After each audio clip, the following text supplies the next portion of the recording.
반갑습니다, 여러분. 네, 오늘은 43번째 시간입니다. 20장 말씀인데요. 잠시만요. 지금 사도행전이 이제 막바지로 레슨이 이제 가고 있는데요.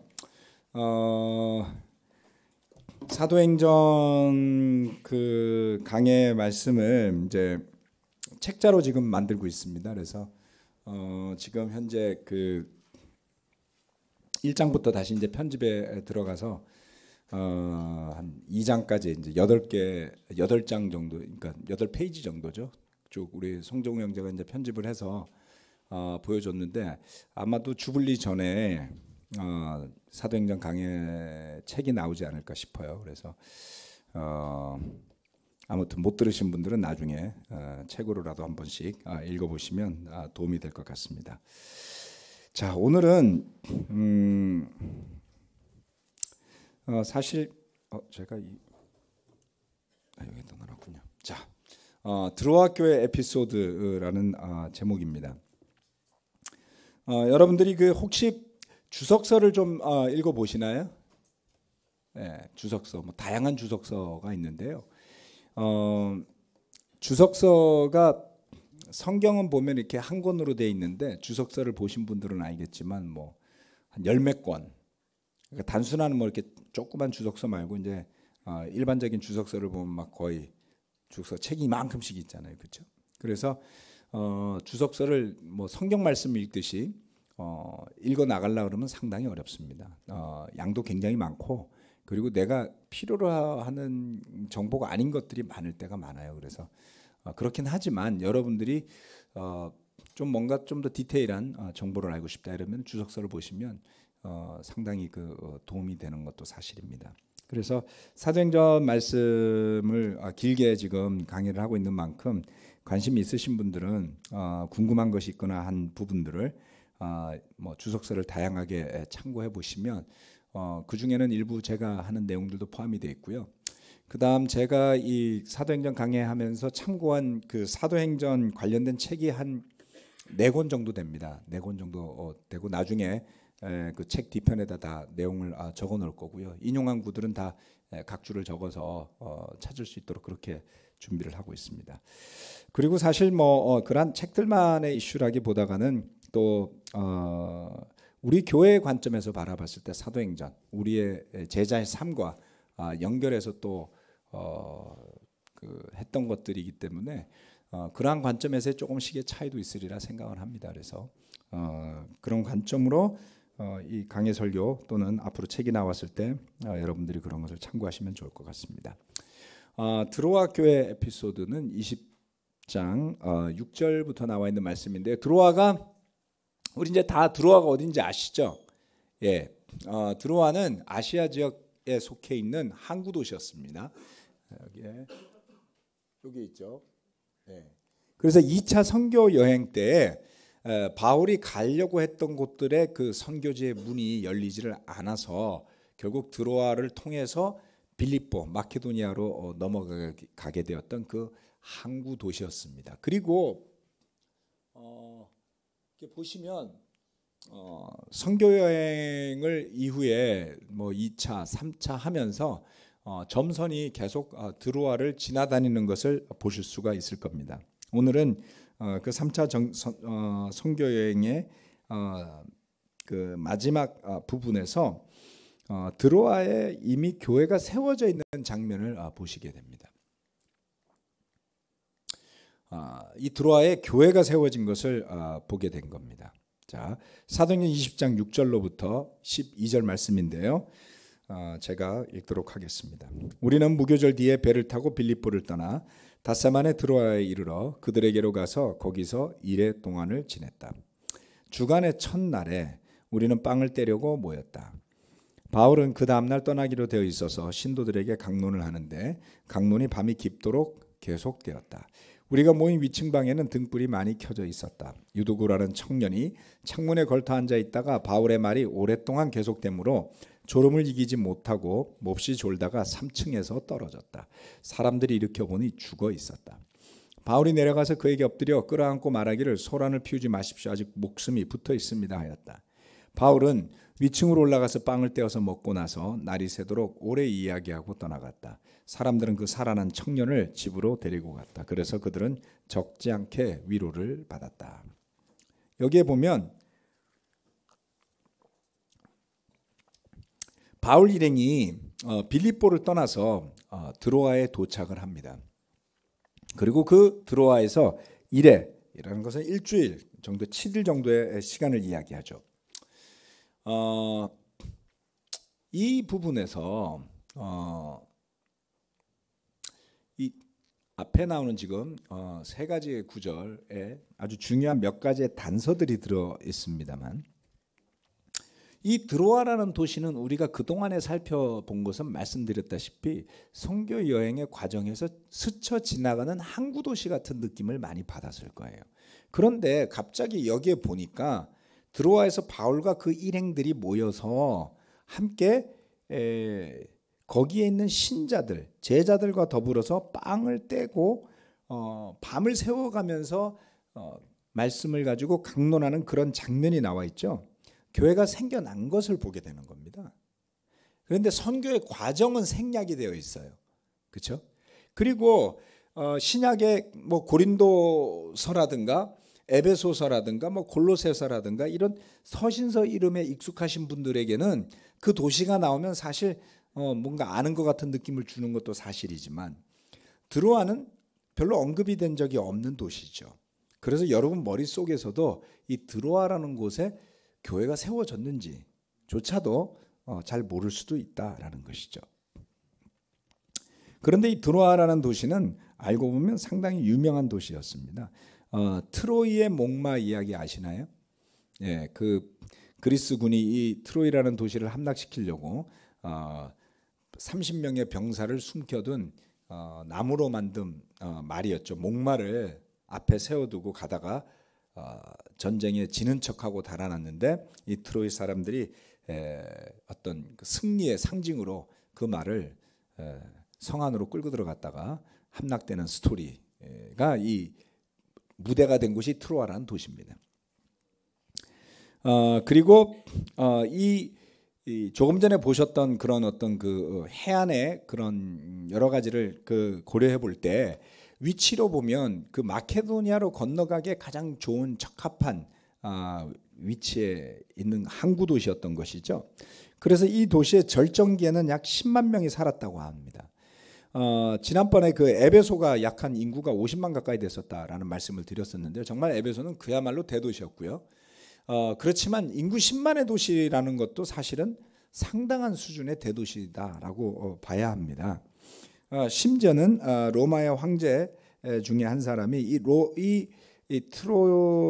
드로아를 로마 제국의 새 수도, 행정 수도로 고려하고 추진을 하려고 했던 정도로 중요한 도시 중에 하나였던 것이죠.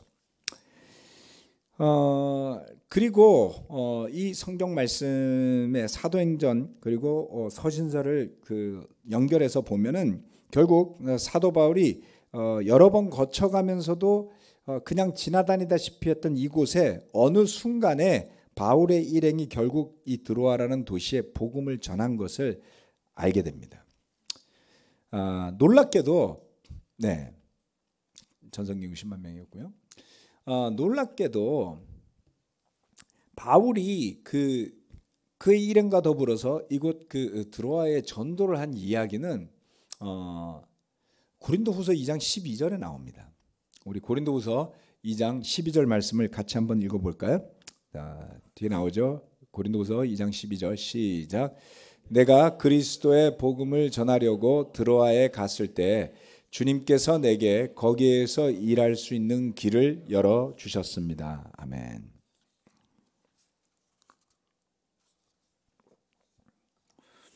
지난번 첫 번째 드로아를 지나갈 때가 2차 선교 여행이었는데, 바울 일행이 2차 선교 여행에서 드로아를 지나가게 됐던 이유는 성령님이 바울 일행의 선교 여행의 발걸음을 막았기 때문이었어요.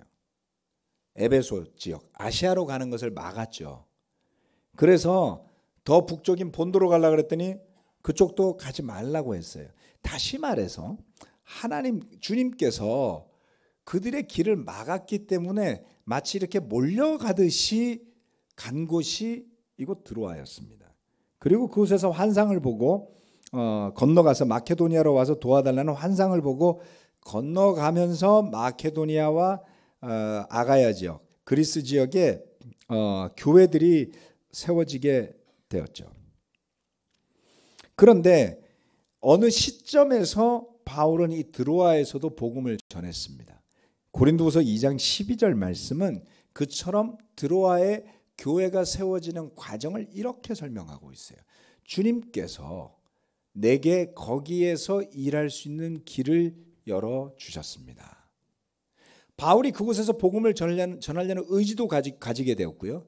더 중요한 것은 주님께서 길을 열어주셨기 때문에 그곳에도 교회가 세워지게 되었더라는 것입니다.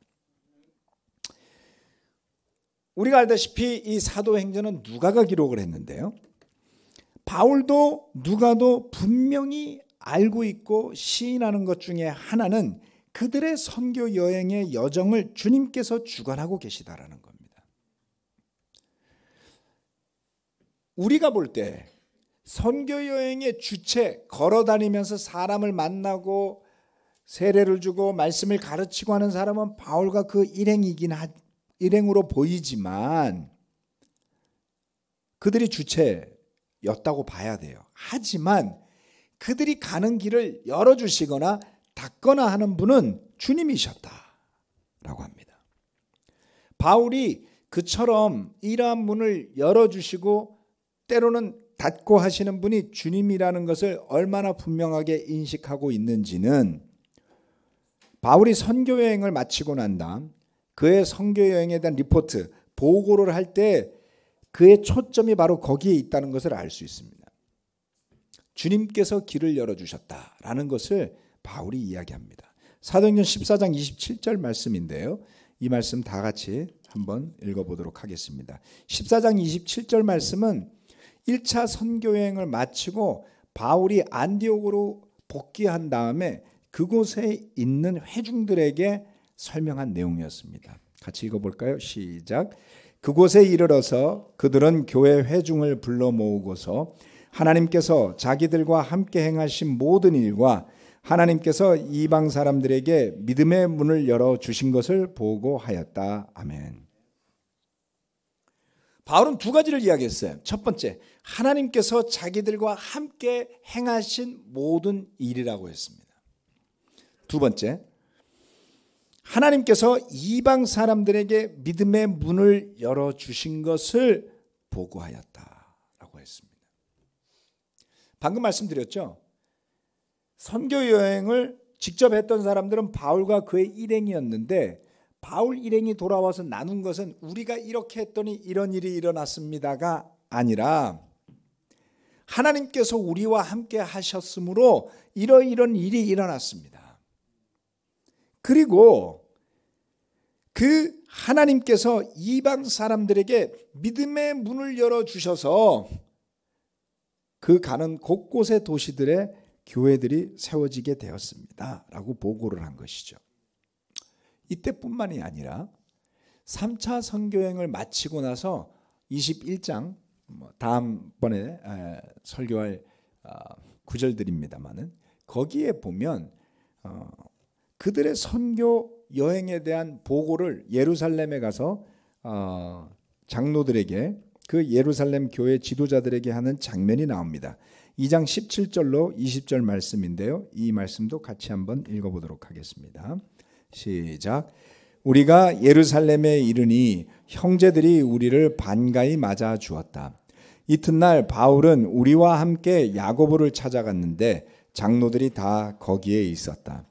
바울은 그들에게 인사한 뒤에 자기의 봉사활동을 통하여 하나님께서 이방 사람 가운데서 행하신 일을 낱낱이 이야기하였다.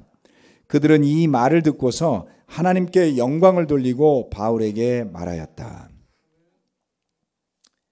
다시 한번 1차 선교행을 마치고 안디옥에 가서 보고했던 것과 비슷하게 예루살렘에서 야고보와 장로들에게 보고하는 바울의 이야기를 볼 수가 있습니다. 그럼 뭐라고 표현했냐면 자신들의 봉사활동을 통해 본인들을 사용하셨죠. 하나님께서. 그 하나님께서 이방 사람들 가운데서 행하신 이 일, 다시 한 번 더 하나님께서 어떤 일을 행하셨는지를 하나하나 낱낱이 이야기했다라고 했습니다. 사람들의 반응은 어땠나요? 하나님께 영광을 돌렸어요. 어느 누구도 바울 대단하시군요 이렇게 말하지 않습니다. 나누는 바울이나 그 바울의 이야기를 듣는 사람이나 같이 높인 것이 하나님의 이름이었습니다. 저는 이 장면이 정말 감동스럽고 놀랍다라고 생각합니다. 우리 자신들의 모습을 한번 돌아보자면 우리 교회는 매우 빠르게 성장하는 젊은 교회였습니다.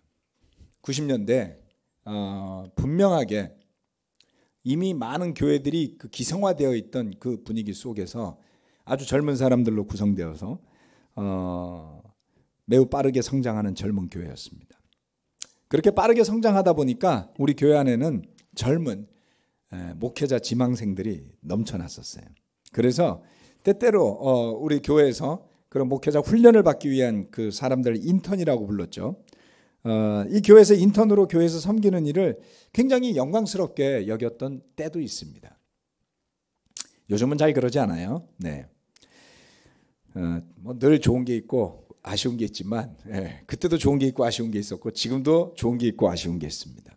그런데 때때로 누가 원했건 원치 않았건 의도했건 의도하지 않았건 성공적인 목회가 이루어질 때 그것에 대한 자랑 또는 그러한 자랑을 부추기는 문화도 가다 보니 생겨납니다. 뭐 제가 통틀어서 이야기하니까 어느 특정한 사람이나 뭐 지칭하는 게 아닙니다. 전반적인 분위기를 제가 설명을 드리는 거예요. 저도 그 가운데 있었었고요.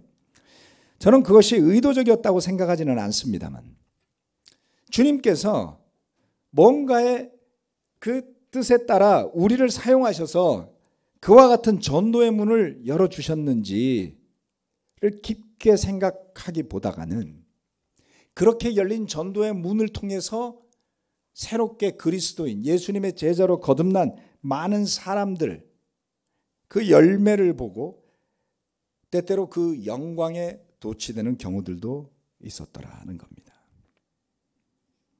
저도 예외는 아니었습니다.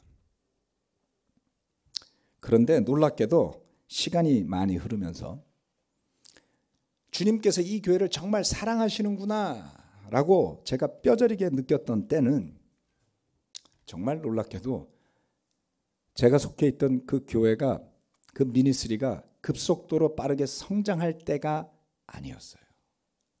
하나님께서 정말 이 교회를 사랑하시는구나 라고 느꼈던 때는 그렇게 많이 빠르게 성장한 그 교회를 산산이 부서뜨리시면서 철저한 회개를 요구하시는 주님의 손길을 느꼈을 때였습니다. 제가 함께 했던 우리 형제 자매들에게 정말 사과하고 회개했던 것은 제가 했던 상처 주는 말이나 권위적인 행동이 아니라 물론 그것도 했다면 반드시 사과하고 회개해야 될 일들이라고 생각합니다. 그러한 1차원적이고 표면적인 일들이 아니라 진정으로 회개했어야 될 것은 주님께 돌려야 했던 그 영광을 가로채는 마음. 그래서 목회 그리고 교회가 바로 목회자인 저의 우상이 되어 있었던 것을 저는 사과하고 회개하고자 했습니다. 90년대에 세례받고 이 교회 안에서 어떠한 역할이건 리더로서 역할한 적이 있었던 제자들이 계시다면 여러분에게도 저는 묻고 싶습니다. 여러분 안에 그처럼 하나님의 영광을 자기의 것으로 가로채는 죄를 지은 적은 없었습니까? 만약 정말 순수함만이 있었다면 아멘입니다. 또 이미 회개했다면 그것도 아멘입니다. 그러나 조금이라도 나의 지위나 나의 역할, 나의 영향력, 나의 영광을 생각한 것이 있다면 그것에 대해서 다시 돌이켜보고 주님 앞에서 회개하는 시간을 가져보시기를 권하고 싶습니다. 교회 내에서 지도자적 위치에 서 있는 사람을 멸망시키는 것 중에 가장 강력한 것은 바로 이런 것입니다. 하나님보다 자신의 영광을 우선시하는 마음이 더 커져서 자기 영광 추구형 인간으로 변질되는 것이죠. 단순해요, 여러분. 주님의 손이 우리를 막고 있다면 우리가 무엇을 하건 교회는 성장하지 않을 겁니다. 주님께서 문을 열어주신다면 놀랍게 성장할 겁니다. 주님이 문을 열어주시지도 않았는데 막 성장하는 교회가 있다. 그건 교회가 아니고요, 세상의 마케팅인 거예요. 그런데 여러분이 진심을 가지고 있고 진실된 신앙을 가지고 있고 정말 주님의 뜻에 따라 살고 싶은데 열심히 노력을 하는데 교회가 성장을 안 해요. 그러면 믿음으로 이렇게 보셔야 합니다. 더 열심히 전도하고 내가 더 열심히 제자로 살아야지. 그러시다가 우울증에 빠지실 거예요.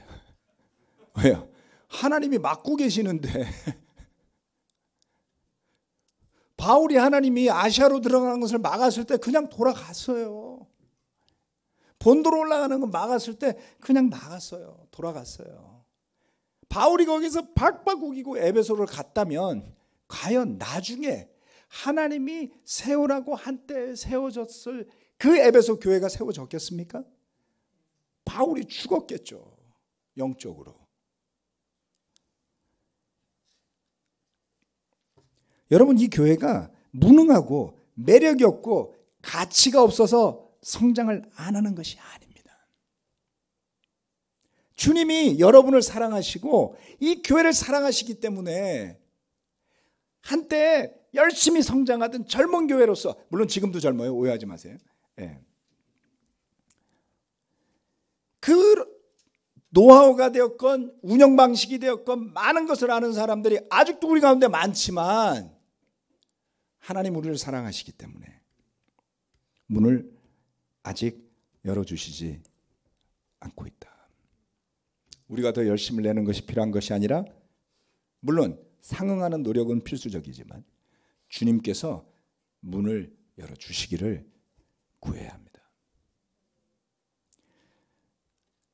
주님께서 다시 한번 저와 여러분을, 또 이 교회를 선교의 열정에 불타오르며 성장할 수 있도록 하시는 그 문을 열어주신다면, 쉽진 않겠지만 우리 마음에서 기도를 이렇게 드려야 할 것 같습니다. 주님, 그 주님께 가야 할 영광을 가로채지 않겠습니다 라는 것이죠. 선교의 주체는 진정한 의미에서 누구일까요? 우리가 몸을 움직이고 우리가 입술을 열겠지만 그것을 열어주시고 그것을 닫고 길을 이끄시는 분은 주님이시요 성령님이심을 다시 한번 굳건하게 믿으시기를 바랍니다. 간절한 마음으로 기도하시되 실망하지 마십시오.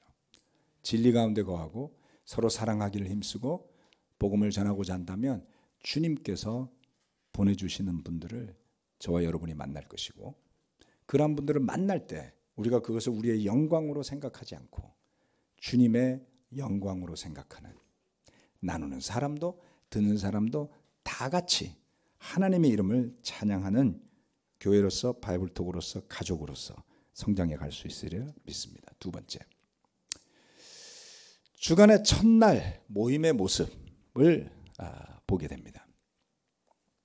주간의 첫날, 빵을 떼려고 모였다. 이렇게 사도행전 20장 7절 말씀은 이야기합니다.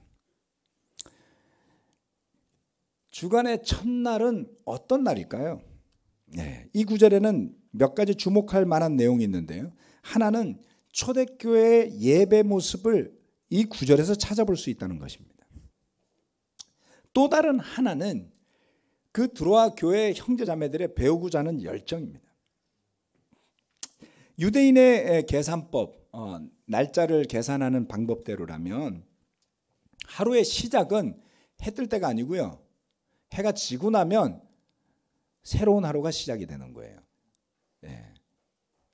그래서 유대인의 그 날짜 계산법대로라면 이 주간의 첫날은 안식일 다음 날이니까, 안식일이 토요일이잖아요.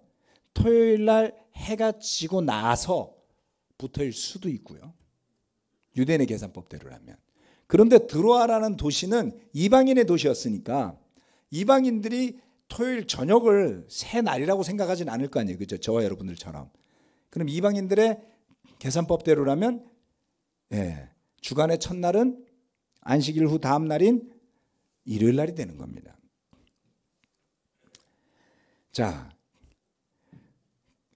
이 구절은 신약교회가 예배를 언제 드렸는지를 알 수 있는 실마리를 제공해 줍니다. 이 안식 후 첫날, 그날은 무슨 날이냐면 예수님이 부활하신 날이에요. 안식 후 첫날, 그렇죠? 그래서 초대교회 제자들이 안식일이 아닌 안식 후 첫날, 그 주간의 첫날 모여서 빵을 떼면서 예수님의 십자가와 부활을 기억하는 성찬, 빵을 떼는 일, 성찬을 나누는 것이 매우 자연스러운 연결로 볼 수 있다는 것이죠. 그래서 이 부분을 살펴보면서 이 드로아의 교회의 모임은 아주 일상적으로 이미 그 세워진 많은 교회들이 하던 통상적인 예배 모습을 보여주는 것일 것이다 라고 학자들은 이야기합니다. 그런데 한 가지 더 놀라운 것은 우리도 안식 후 첫날 예배를 드리니까 그때부터 이어져 왔구나 이렇게 볼 수가 있습니다만은 이들은 어떻게 하고 있습니까? 밤이 늦도록 강론을 이어갔습니다. 자, 이 강론이라고 하는 것은 디알레고마이라는 헬라어인데 의미가 예전에 여러분 그 에베소에서 바울이 두란노 서원에서 강론을 했다 2년 동안 했던 그 구절이 있었죠.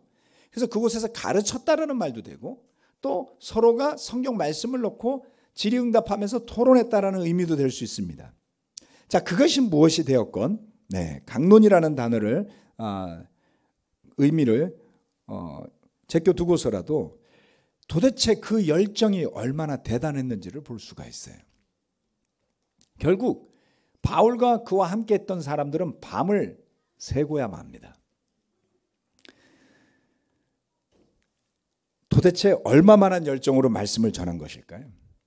또 배우고자 하는 열정이 그 자리에 얼마나 넘치는지 알 수 있습니다. 전하는 사람도 배우는 사람도 여러분 이렇게 하라면 하시겠어요? 그렇죠? 52시간 주간 근무 따지면 52시간 넘어서는 일도 하지 말아야 되는 아주 정말 근무가 보장이 되는 시대에 사는 우리로서는 밤을 새워서 뭔가를 한다. 생각하기 어려운 시대에 살고 있죠. 그런데 잘 돌이켜보면 오늘날 우리가 인쇄된 성경 또는 기록물 또는 유튜브 강의 녹음된 거 녹화된 거 동영상까지 다 볼 수 있는 이러한 시대에 사는 우리가 생각하기 어려운 것 중에 하나는 그 당시에 대부분은 우리가 들고 있는 성경 말씀을 갖고 있지 않았다라는 것을 봐야 됩니다. 그들이 복음을 듣는 것이죠.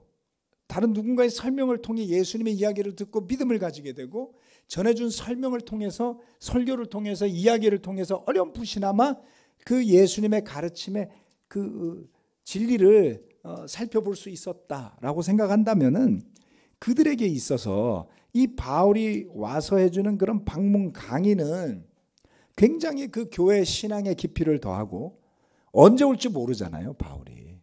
그렇죠? 언제 올지 모르는데 그 시간이 얼마나 아까웠겠느냐라는 것을 쉽게 짐작할 수 있습니다. 제가 기억하기로는 우리 교회가 아직 채 200명이 되지 않았던 때인데 94년도쯤이었나요? 94년경 3년 93년이었던 것 같기도 하고요. 그때는 100몇십 명이었습니다만 그 더글라스 제코비 형제를 초대해가지고 합정동에 있던 유니온 교회라고 있었어요. 그 다른 교회 예배당을 빌려가지고 우리가 그 성경 특강을 한번 한 적이 있었습니다. 그때 계셨던 분 여기 계시지 않나요? 몇 분? 그렇죠. 합정동에서. 그래서 성경 특강한다고 막 사람들 초대해가지고 저도 그거 처음 가봤어요. 평일날 밤이었습니다. 그것도 주말도 아니고요. 평일날 저녁에 성경 특강을 한다고 거기서 모였었어요. 생소한 지역, 생소한 장소인데 형제 자매들이 뭐 친구들도 초대하고 그렇게 모여서 막 열심히 듣고 질문도 하고 끝나고 나서 또 만나고 했던 기억이 있습니다. 배우는데 열정이 있고 또 복음을 전하는데도 열정이 있었어요. 그런 교회는 성장할 수밖에 없지 않을까요? 또 우리 형제 자매들이 뭐 밤을 새지는 않지만 거의 밤을 새다시피 또 서로 막 토론을 열심히 할 때가 있어요. 뭐 주불리 같은 거 가면 그렇죠? 레슨 듣고 와가지고 방방이 그냥 바이블톡에 모여가지고 잠도 안 자고 물론 지금은 이제 50세 가까워지신 분들이 많아가지고 한 1시 되면 다 쓰러지실 것 같아요. 근데 한 20년 전만 해도 어디 가면 잠을 잘 수가 없잖아요. 그죠? 그 열정이 저와 여러분에게 아직도 좀 비슷하게 있는 것 아니겠습니까? 아멘. 전혀 안 비슷해요? 근처에도 안 가요? 자, 그 다음 마지막으로 유두고라는 청년이 죽었다가 다시 살아납니다.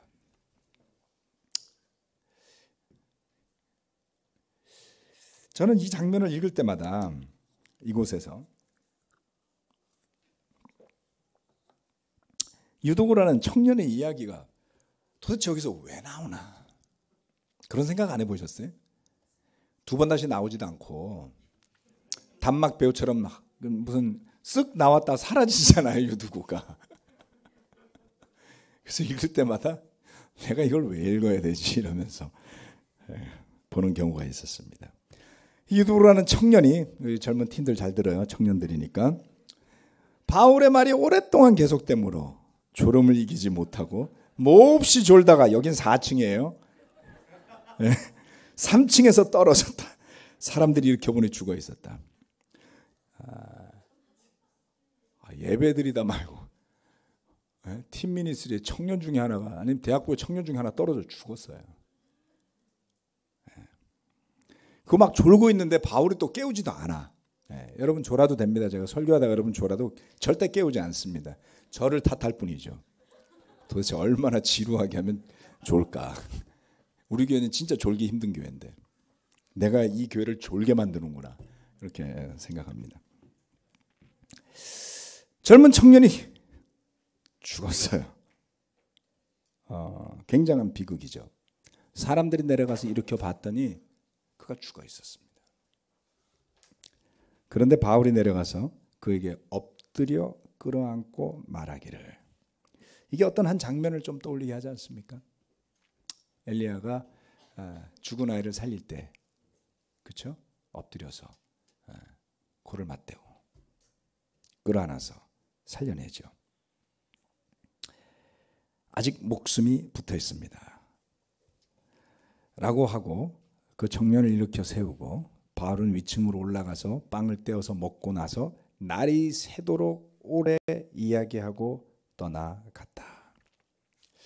드로아에서 복음을 전도하면서 다른 일들도 일어났을 법한데 그날의 사건을 누가가 기록하고 있습니다. 젊은 청년이 밤새 이어지는 성경 강론 시간에 떨어져 죽은 사건이었습니다. 죽은 사람을 다시 살린 경우는 거의 없었습니다. 예수님이 그랬고 엘리야가 그랬고 그리고 바울이 이 일을 하였습니다. 하나님께서 그와 함께 하심이 분명하다는 메시지였죠. 낱낱이 보고할 때 이것을 이야기하지 않았을까요? 드로아 교회 제자들은 적지 않은 위로를 얻었다라고 했습니다.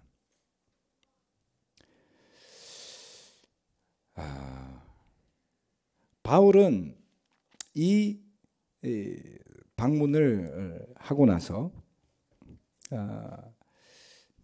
학자들이 이야기하기는 이후에 한 번 더 드로아를 방문한 걸로 추측을 하고 있습니다. 이 시간, 이것이 그 드로아 교회 형제 자매들에게는 아주 특별한 시간이었죠.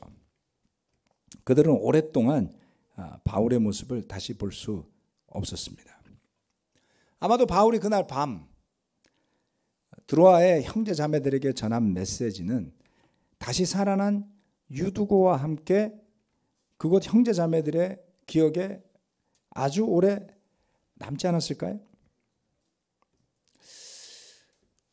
똑같지는 않지만 저는 요즘 이런 생각을 종종 하게 됩니다. 함께 있을 때 또는 함께 뭔가를 해낼 때 늘 그럴 것만, 늘 그렇게 같이 있을 거라고만 생각했던 친구들이 같이 있을 수 없게 되는 일들이 일어납니다. 좋은 일로도 나쁜 일로도 일어납니다. 좋은 일이라고 말씀드리는 것은 교회가 더 성장하면서 더 많은 역할을 감당하기 위해서 서로가 각각 다른 지역에 속한 교회에서 섬길 때가 있습니다. 그러고 보면 함께 있었던 때의 그 추억이 오래 남지요. 또는 이제 글쎄요, 함께 일해왔던 많은 리더들이 나이가 점점 많이 들어가고 있습니다. 그리고 뜻하지 않은 때 뜻하지 않게 주님의 부르심을 받고 떠나는 일들도 점점 늘어가고 있습니다. 제 컴퓨터 안에 있는 우리 한국교회를 방문했던 목회자들의 사진, 또 제가 만나봤던 개인적으로 교제를 했던 인도자들 중에도 세상을 떠난 분들이 있습니다. 우리도 이렇게 함께하고 있지만 언젠가 머지않은 미래에 분명 좀 더 자주 보기 어렵거나 아주 볼 수 없는 때가 올지도 모릅니다. 한 번의 만남, 그리고 한 번의 예배, 그런 자리가 우리 모두에게 얼마나 소중한 것일까요? 우리의 삶에서 역사하시는 그 하나님의 동행하심이 우리의 삶에 얼마나 소중한 것일까요? 하나님께서 문을 열어주실 때마다 나의 능력이나 나의 힘으로는 갈 수도 없었고 해낼 수도 없었던 일들이 일어날 때에 자기의 영광에 도취되기보다는 그 하나님의 인도하심 앞에 압도되어진다면 우리의 믿음이 얼마나 더 크게 성장할 수 있을까요? 이것이 바로 드로아에서 있었던 에피소드였습니다. 형제자매 여러분, 주님께서 여러분의 문을 열어주시기를 기도하시길 바랍니다. 앞으로 미래에 우리가 어디로 갈지 저는 아직 다 잘 모르지만 그것만은 분명히 하면서 가고 싶습니다. 우리 젊은 세대들이 우리 안에서 자라나고 일어나고 있습니다. 감사하게도 우리 자녀들이 예수님을 주님으로 받아들이고 제자로 거듭나면서 정말 세상에서 비관적이고 어둡고 미래가 도대체 어디로 갈지 알 수 없는 불안한 시대잖아요. 요즘엔 이게 언제 핵전쟁이 날지, 언제 이러다가 우리의 의지와는 무관하게 세상이 멸망할 수도 있는 정말 안타까운 시대예요. 기술이 가장 발달했고 경제적으로도 많이 발달해 있는 시대지만 여전히 세상에는 가난하고 비참하고 굶주린 사람들이 너무나 많고요. 세상이 얼마나 일그러져 있는지를 볼 수 있습니다. 그런 속에서 우리의 자녀들이 밝게 믿음 안에서 복음을 전하면서 사는 것을 본다는 것은 정말 대단한 것 아니겠습니까? 하나님께서 길을 열어주고 계시는 것을 저는 보고 있습니다. 주님께 영광을 함께 돌리고 하나님을 찬양하는 교회로서 형제자매들로서 함께 가기를 바라면서 기도하고 마치도록 하겠습니다.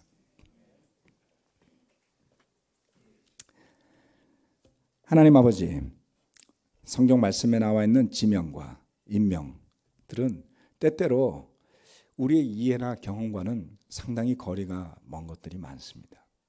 한번 가보지도 못했던 곳, 만나보지 못한 사람들의 이야기가 성경을 가득 채우고 있습니다. 그런데 그것을 읽고 묵상하고 시간이 흐르고 좀 더 많은 것을 알게 될 때마다 하나님께서 펼쳐나가시는, 하나님께서 예언자들을 사용하시고 사도들을 사용하시고 하나님의 아들 독생자이신 예수 그리스도를 통해서 전해주시는 그 진리의 말씀들이 우리의 영혼에 울림을 주어서 우리를 깨어나게 하곤 합니다. 주님의 은혜, 또 주님께서 열어주셨던 많은 길들을 돌아봅니다. 때때로 그 앞에서 스스로에게 도취되어 넘어지고 엎어졌던 때도 있었고, 그럼에도 불구하고 주님의 은혜가 우리를 이끌어서 그곳에서 엎드러져 멸망당한 것이 아니라 다시 한번 회개하고 일어나서 걸어갈 수 있도록 이끌어 주신 주님의 은혜를 생각합니다. 주님, 우리가 예수 그리스도를 주님으로 고백하고 믿고 제자로 살아가고자 하는 사람들로서, 또 주님의 부르심을 함께 받은 집단으로서, 가족으로서, 또 교회로서 어떠한 길을 함께 걸어가야 할지를 늘 마음을 모아 주님께 구할 수 있도록 도와주시고, 주님께서 문을 활짝 열어주시는 것이 반드시 있으리라 믿습니다. 우리의 길을 고집하는 것이 아니라 주님의 그 문으로, 그 길로 걸어 나가게 되기를 바라고, 그러한 우리의 발걸음 또한 믿음, 인내와 기다림을 주님 축복하여 주십시오. 감사드리며 예수 그리스도 이름으로 기도합니다. 마치겠습니다.